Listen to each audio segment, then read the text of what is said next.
జాతీయ క్రీడల నిర్వహణ సాధ్యాసాధ్యాలను పరిశీలించాలని ముఖ్యమంత్రి చంద్రబాబు సిఆర్డీఏ అధికారులను ఆదేశించారు. రాజధాని రహదారులు, ప్రభుత్వ పరిపాలనా నగరం, విద్యానగరం నిర్మాణ పురోగతిపై ముఖ్యమంత్రి చంద్రబాబు తన నివాసంలో ఉన్నత స్థాయి సమావేశం నిర్వహించారు. శాఖమూరు వద్ద 250 ఎకరాల్లో పార్కు నిర్మించాలని ముఖ్యమంత్రి నిర్ణయించారు.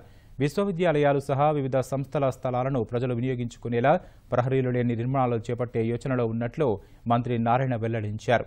45 రోజుల్లో సీడ్ యాక్సెస్ రహదారి భూసేకరణ పూర్తవుతుందన్నారు. రాజధానిలో ఇల్లు లేని వ్యవసాయ కూలీలకు కేంద్ర రాష్ట్ర ప్రభుత్వాలు గృహాలు నిర్మించాలని నిర్ణయించినట్లు మంత్రి తెలిపారు. ఈరోజు మెయిన్గా డిస్కషన్లో మెజారిటీ డిస్కషన్ ఎకనామిక్ సిటీ, అంటే ఇక్కడ కట్టే సిటీ ఎకనామిక్ సిటీగా ఉండాలంటే ఎలా ఉండాలంటే 9 సిటీస్ అనుకున్నాం.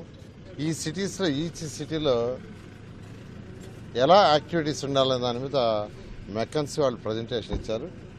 ఆ ప్రజెంటేషన్ కంటిన్యూషన్ వల్ల నెక్స్ట్ వీక్ కూడా వాళ్ళు దాని మీద ఇస్తారు. దాని మీద డిస్కస్ చేయటం, అదేవిధంగా స్పోర్ట్స్ సిటీని ఎలా డెవలప్ చేయాలి, స్పోర్ట్స్ సిటీ స్పెసిఫిక్గా ఇప్పుడు నేషనల్ గేమ్స్ ఉన్నాయి.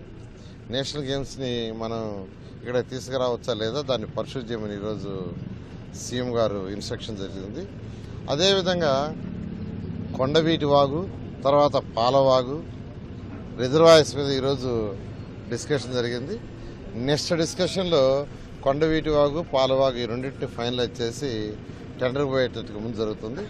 అదేవిధంగా ఇక్కడ ఎవరైతే అగ్రికల్చర్ లేబర్ ఉండారో, హౌస్లెస్ అగ్రికల్చర్ లేబర్, సుమారుగా 5,000 మందికి హౌసెస్ లేవని సర్వేలో వచ్చింది. వాళ్ళందరూ కూడా టెండర్స్ వెళ్ళటం జరిగింది.